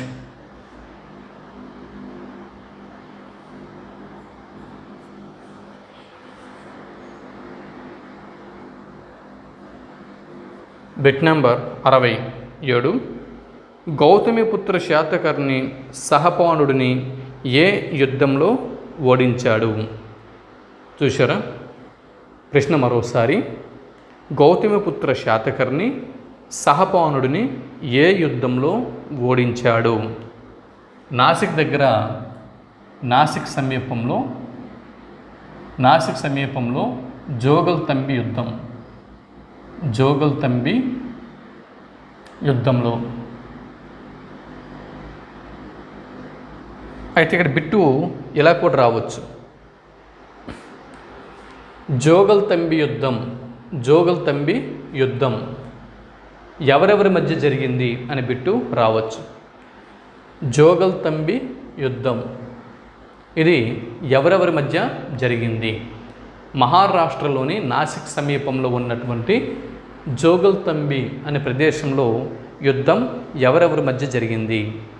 జవాబు శకరాజు సహపానుడు మరియు శాతవాహన పాలకుడు గౌతమిపుత్ర శాతకర్ణి అని మనం గుర్తించాల్సి ఉంటుంది. బిట్ నంబర్ 68 చూడండి. గౌతమిపుత్ర శాతకర్ణి యొక్క సేనాపతి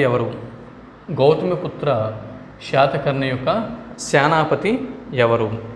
శివగుప్తుడు.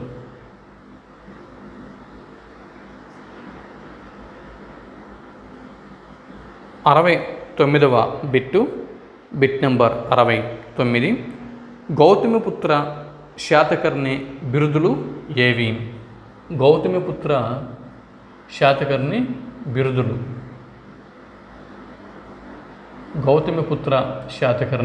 బిరుదులు. క్షత్రియ దర్ప మానమర్దన 1. క్షత్రియ దర్ప మానమర్దన.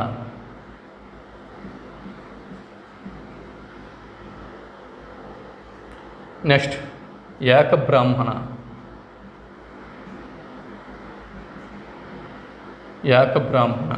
తర్వాత బిట్టు వర్ణ సాంకర్య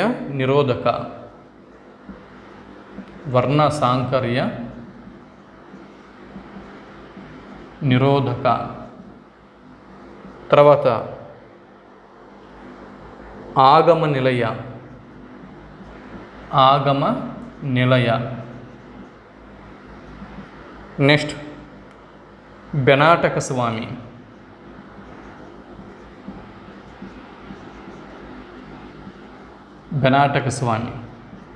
తర్వాత త్రిసముద్రతోయ పీతవాహన.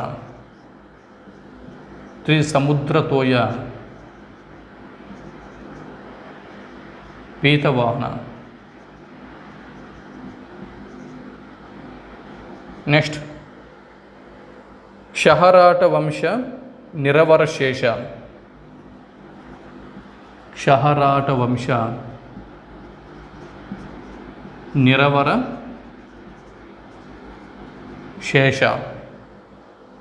ద్విజకుల.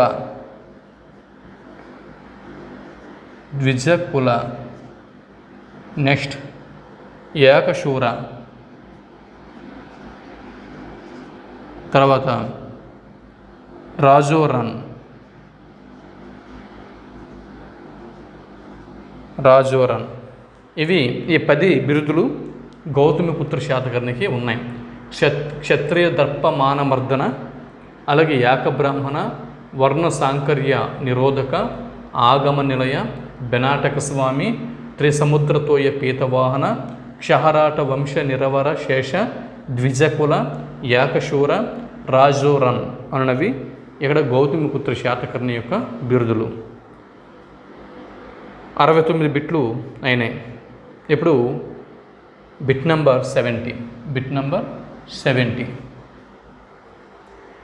గౌతమిపుత్ర శాతకర్ణి జయించిన రాజ్యాలు. గౌతమిపుత్ర శాతకర్ణి జయించిన రాజ్యాలు. ఈయన జయించిన రాజ్యాలు: అస్మక, తెలంగాణలోని అస్మక. 2 తమిళనాడులోని నీలగిరి.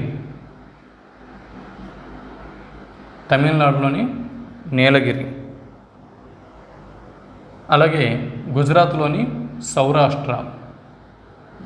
సౌరాష్ట్ర. అలాగే కొంకణ్ ప్రాంతం, అపరాంత అనే కొంకణ్ ప్రాంతం. అలాగే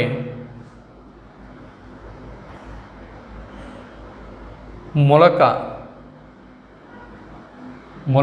మహారాష్ట్రలోని ములక. నెక్స్ట్ మహిష్మతిలోని అనూప.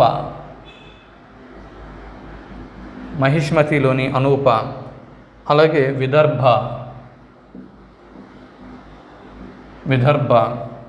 మహారాష్ట్ర అండ్ గుజరాత్ మధ్య ప్రాంతం విదర్భ. ఈ ప్రాంతాలని గౌతమిపుత్ర శాతకర్ణి జయించడం జరిగింది. అలాగే GPS రాజ్య సరిహద్దులు ఏవి? గౌతమిపుత్ర శాతకర్ణి రాజ్య సరిహద్దులు. GPS రాజ్య సరిహద్దులు.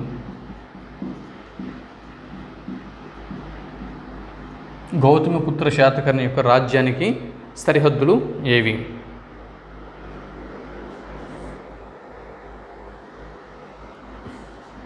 ఉత్తర సరిహద్దు చూడండి,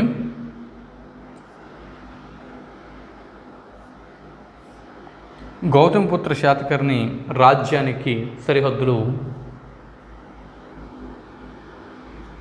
ఉత్తర సరిహద్దు రాజస్థాన్లోని పుష్కర్.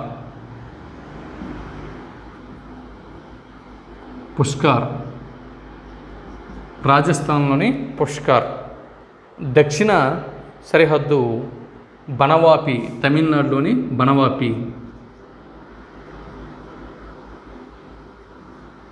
అలాగే తూర్పు సరిహద్దు కళింగ, అంటే బంగాళాఖాతం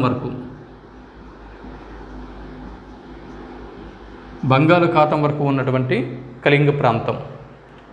అలాగే పశ్చిమ సరిహద్దు వైజయంతి, అరేబియా సముద్రం వరకు వైజయంతి.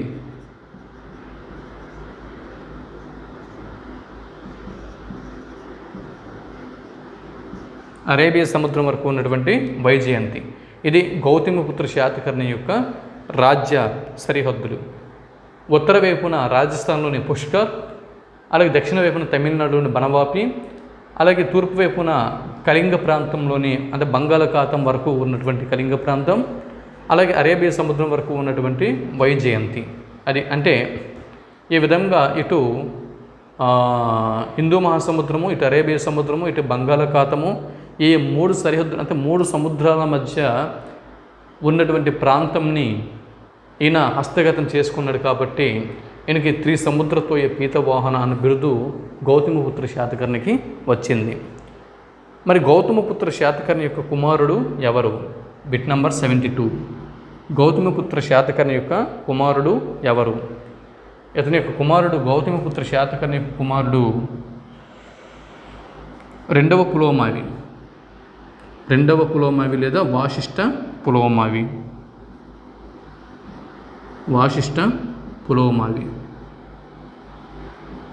రెండవ పులోమావి లేదా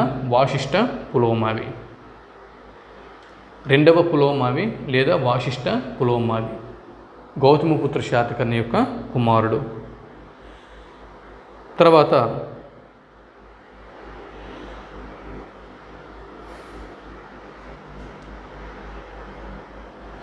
73వ బిట్టు, బిట్ నంబర్ 73. నవనగర స్వామి.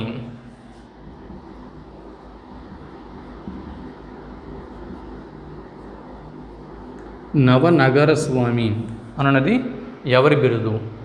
నవనగర స్వామి అనున్నది ఎవరి బిరుదు? జవాబు రెండవ పులోమావి లేదా వాసిష్ఠ పులోమావి యొక్క బిరుదు నవనగర స్వామి. దాని తర్వాత బిట్ నంబరు 74. వాసిష్ఠపుత్ర పులోమావి యొక్క మరో బిరుదు ఉంది. అది ఏది? వాసిష్ఠపుత్ర పులోమావి లేదా రెండవ పులోమావికి మరో బిరుదు ఉంది. అదేది? దక్షిణ పదేశ్వర.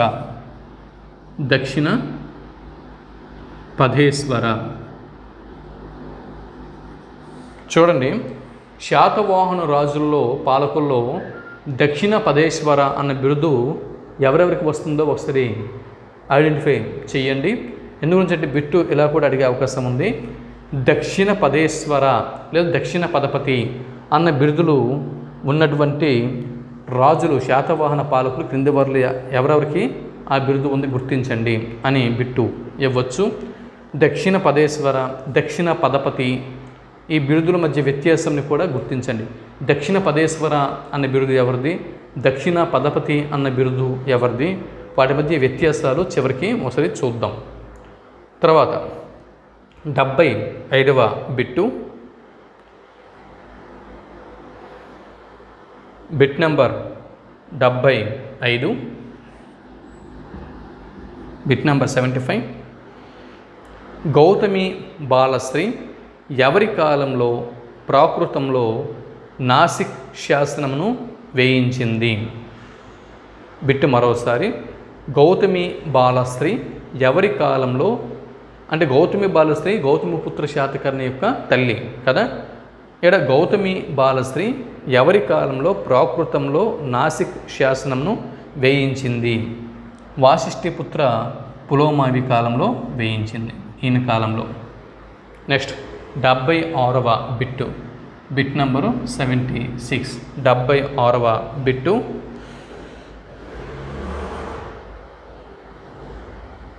గౌతమిపుత్ర శాతకర్ణి విషయాలను వివరిస్తున్న శాసనం ఏది? గౌతమిపుత్ర శాతకర్ణి యొక్క విషయాల్ని వివరిస్తున్న శాసనం ఏది?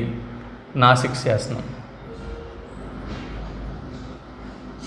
నాసిక్ శాసనం గౌతమిపుత్ర శాతకర్ణి యొక్క వివరాలని తెలుపుతుంది. ఇంపార్టెంట్ బిట్టు, అందుకే రౌండప్ చేసినాను. దాని తర్వాత వాసిష్ఠపుత్ర పులోమావిని దక్షిణ పదేశ్వరుడిగా కీర్తిస్తున్న శాసనం ఏది? ఎప్పుడే చెప్పాను కదా, దక్షిణ పదేశ్వర అన్న బిరుదు వాసిష్ఠపుత్ర పులోమావిది లేదా రెండవ పులోమావిది అని చెప్పుకున్నాం. అయితే రెండవ పులోమావి లేదా వాసిష్ఠపుత్ర పులోమావి దక్షిణ పదేశ్వర అన్న బిరుదు ఉంది అని తెలుపుతున్న శాసనం ఏది? నాసిక్ శాసనం. వాసిష్ఠపుత్ర పులోమావిని దక్షిణ పదేశ్వరుడిగా కీర్తిస్తున్న శాసనం ఏది? నాసిక్ శాసనం. తర్వాత 78వ బిట్టు, ఇది కూడా చాలా ఇంపార్టెంట్, అందుకే రౌండప్ చేస్తున్నాను. శాతవాహనుల రాజధానిని ప్రతిష్టానపురం నుండి, మహారాష్ట్రలో ఉన్నటువంటి ప్రతిష్టానపురం నుండి ధాన్య కటకమునకు మార్చిన వారు ఎవరు? అంటే మహారాష్ట్రలో ఉన్నటువంటి ప్రతిష్టానపురం నుంచి ఆంధ్రదేశాన ఉన్నటువంటి అమరావతి ప్రాంతంలో ఉన్నటువంటి ధాన్య కటకమునకు శాతవాహనుల యొక్క రాజధానిని మార్చిన వారు ఎవరు? జవాబు వాశిష్ఠిపుత్ర పులోమావి. వాశిష్ఠిపుత్ర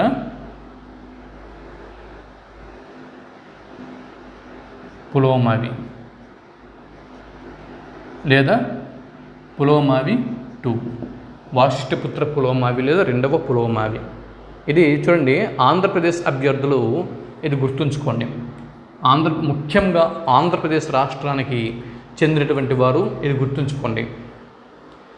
ప్రతిష్టానపురం నుంచి అంటే మహారాష్ట్రలోని ప్రతిష్టానపురం నుంచి ఆంధ్రదేశంలో ధాన్య కటకానికి శాతవాహన రాజధానిని మార్చిన వారు ఎవరు అని బిట్టు వస్తే గౌతమిపుత్ర శాతకర్ణి యొక్క కుమారుడు వాశిష్ఠిపుత్ర పులోమావి లేదా రెండవ పులోమావి ఇక్కడ ఈ రాజధానిని ఆంధ్రదేశంలోని ధాన్య కటకంకి మార్చాడు. ఈ విషయాన్ని మనం గుర్తుంచుకోవాలి. అలాగే 79వ బిట్టు, శకరాజు రుద్రదమనుడి చేతిలో పరాజయం పొందిన శాతవాహన పాలకుడు ఎవరు?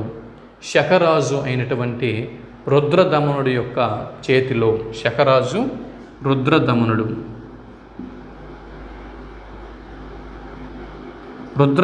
చేతిలో పరాజయం పొందినటువంటి శాతవాహన పాలకుడు ఎవరు?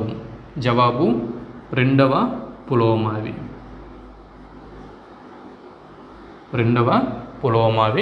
రుద్రదమనుడి చేతిలో ఓటమి చూశాడు. ఇంకా ఫైనల్గా 80వ బిట్టు చూడండి, గౌతమిపుత్ర శాతకర్ణి రెండవ కుమారుడు ఎవరు? గౌతమిపుత్ర శాతకర్ణి రెండవ కుమారుడు వాశిష్ఠిపుత్ర శివశ్రీ శాతకర్ణి. వాశిష్ఠిపుత్ర శివశ్రీ శాతకర్ణి. వాశిష్ఠపుత్ర పులోమావి అన్నవాడు గౌతమిపుత్ర శాతకర్ణికి మొదటి కుమారుడు. రెండవ కుమారుడు శివశ్రీ, వాశిష్ఠిపుత్ర శివశ్రీ శాతకర్ణి. రుద్రదాముని కుమార్తె అయినటువంటి రుద్రదామికను వివాహం చేసుకున్న శాతవాహన పాలకుడు ఎవరు? జవాబు వాశిష్ఠిపుత్ర శివశ్రీ శాతకర్ణి. అంటే గౌతమిపుత్ర శాతకర్ణి రెండవ కుమారుడు అయినటువంటి శివశ్రీ శాతకర్ణి ఇతడు రుద్రదాముని కుమార్తె అయినటువంటి రుద్రదామికను వివాహం చేసుకున్నాడు.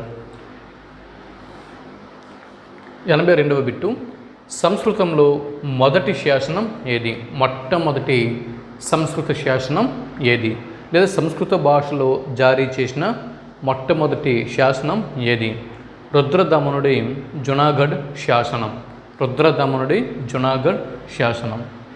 83వ బిట్టు, శాతవాహనుల్లో చివరి గొప్ప పాలకుడు ఎవరు? జవాబు యజ్ఞశ్రీ శాతకర్ణి. తెరచాప చూడండి, ఇది ఇంపార్టెంట్ బిట్లు, అందుకోసం రౌండప్ చేశాను. తెరచాప లేదా లంగరు వేసిన ఓడ చిహ్నంతో నాణెములను ముద్రించిన వారు ఎవరు? ప్రశ్న మరోసారి, తెరచాప లేదా లంగరు వేసిన ఓడ చిహ్నముతో నాణెముల్ని ముద్రించిన వారు యజ్ఞశ్రీ శాతకర్ణి. జవాబు యజ్ఞశ్రీ శాతకర్ణి. 85వ బిట్టు, రోమ్ దేశంతో అధికంగా వర్తకం సాగించిన శాతవాహన పాలకుడు ఎవరు అని బిట్టు వస్తే యజ్ఞశ్రీ శాతకర్ణి అని మనం గుర్తించాల్సి ఉంటుంది. 86వ బిట్టు, ఆచార్య నాగార్జునుడు ఏ శాతవాహన ప్రభువు ఆస్థానంలో ఉండేవాడు? బిట్టు మరోసారి, ఆచార్య నాగార్జునుడు ఏ శాతవాహన ప్రభువు ఆస్థానంలో ఉండేవాడు? జవాబు యజ్ఞశ్రీ శాతకర్ణి ఆస్థానంలో ఉండేవాడు. నెక్స్ట్ బిట్టు, ఆచార్య నాగార్జునుడి కొరకు శ్రీపర్వతం లేదా నాగార్జున కొండపై, ఆచార్య నాగార్జునుడి కొరకు శ్రీపర్వతం లేదా నాగార్జున కొండపై మహావిహారం లేదా పారావత విహారంను నిర్మించిన వారు ఎవరు అని బిట్టు వస్తే యజ్ఞశ్రీ శాతకర్ణి అని మనం గుర్తించాలి. ఈయన అనేకమైన యజ్ఞాలని చేసినందువల్ల ఈ శాతకర్ణికి యజ్ఞశ్రీ శాతకర్ణి అన్న పేరు సార్థకం అయింది, వచ్చింది. బిట్ నెంబర్ 88, శ్రీపర్వతం వద్ద విజయపురి అన్న పట్టణాన్ని నిర్మించిన వారు ఎవరు అని అడగొచ్చు. లేదా డైరెక్ట్గా విజయపురి పట్టణాన్ని నిర్మించిన వారు ఎవరు అని బిట్టు వస్తే విజయశ్రీ శాతకర్ణి అని మనం గుర్తించాల్సి ఉంటుంది. 89వ బిట్టు, తూర్పు గోదావరిలో కొడవలి శాసనంను ఇది 2017లో బిట్ వచ్చిందండి గ్రూప్ 2లో. తూర్పు గోదావరిలో కొడవలి శాసనంను వేయించిన శాతవాహన పాలకుడు ఎవరు? జవాబు చంద్రశ్రీ శాతకర్ణి. శాతవాహనుల్లో చిట్ట చివరి పాలకుడు ఎవరు? జవాబు 3వ పులోమావి. శాతవాహనుల్లో చిట్ట చివరి పాలకుడు 3వ పులోమావి. ఇది ఇంపార్టెంట్ ఈ 3 బిట్లు, అందుకే రౌండప్ చేశాను. మ్యాకధోని శాసనంను బళ్ళారి ప్రాంతంలో మ్యాకధోని శాసనంను ఎవరు వేయించారు? 3వ పులోమావి. శాతవాహనుల అనంతరం తెలంగాణను ఎవరు ఆక్రమించారు? అంటే 3వ పులోమావి శాతవాహనులు చిట్ట చివరి పాలకుడు. ఇతడి అనంతరం మరి శాతవాహనుల రాజ్యం అంతరించింది. శాతవాహనుల అనంతరం తెలంగాణను ఎవరు ఆక్రమించారు? జవాబు వాకాటకులు. తర్వాత శాతవాహనుల పాలన ఎవరి పాలనను పోలి ఉండేది? జవాబు మౌర్యుల పాలనను పోలి ఉండేది. ఇప్పుడు శాతవాహనుల కాలంలో అధికారులు కర్తవ్యాల గురించి చూద్దాం. శాతవాహనుల కాలంలో ధన రూపంలో శిస్తును భద్రపరిచే కోశాధికారిని ఏమని పిలిచేవారు? ప్రశ్న మరోసారి. శాతవాహనుల కాలంలో ధన రూపంలో శిస్తును భద్రపరిచే కోశాధికారిని ఏమని పిలిచేవారు? హేరనీకుడు అని పిలిచేవారు. హేరనీకుడు అన్నవాడు ధన రూపంలో శిస్తును భద్రపరిచే కోశాధికారి. తర్వాత 95వ బిట్టు, వస్తు రూపంలో శిస్తును భద్రపరిచే కోశాధికారిని శాతవాహనుల కాలంలో ఏమని పిలిచేవారు? బాండారీకుడు అని పిలిచేవారు. చూడండి, ఇది ధన రూపము శిస్తు, వస్తు రూపము శిస్తు మధ్య తేడా చూడండి. శాతవాహనుల కాలంలో కోట రక్షకుడిని ప్రతిహారుడు అని అనేవారు. ప్రతిహారులు అంటే కోట రక్షకులు అని అర్థం. 97వ బిట్టు, నిబంధనకారుడు అనగా శాతవాహనుల కాలంలో నిబంధనకారుడు అనగా రెవెన్యూ రికార్డులను రాసే అధికారి అని అర్థం. 98వ బిట్టు, శాతవాహనుల కాలంలో రజ్యగాహకుడు అనగా క్షేత్రస్థాయిలో భూమిని సర్వే చేసి శిస్తును నిర్ణయించి వసూలు చేసే అధికారిని రజ్యగాహకుడు అని పిలిచేవారు. తర్వాత మహాధార్మిక అంటే విద్య మరియు మతపరమైన వివాదాలను పరిష్కరించే అధికారిని మహాధార్మిక అని పిలిచేవారు. చివరగా మహాకార్యక అంటే న్యాయపరమైన వివాదాలను పరిష్కరించే అధికారిని మహాకార్యక అని పిలిచేవారు. ఇవండి శాతవాహనులకు సంబంధించినటువంటి 201 నుంచి 300 బిట్స్. అంటే ఇక్కడితో ఆంధ్రప్రదేశ్ హిస్టరీ నుంచి మనం 300 బిట్లను మనం చర్చించుకోవడం జరిగింది. మళ్ళీ 301 నుంచి 400 వరకు మరో 100 బిట్లతో మరో వీడియోలో మళ్ళీ కలుద్దాం. అంతవరకు సెలవు. నమస్తే.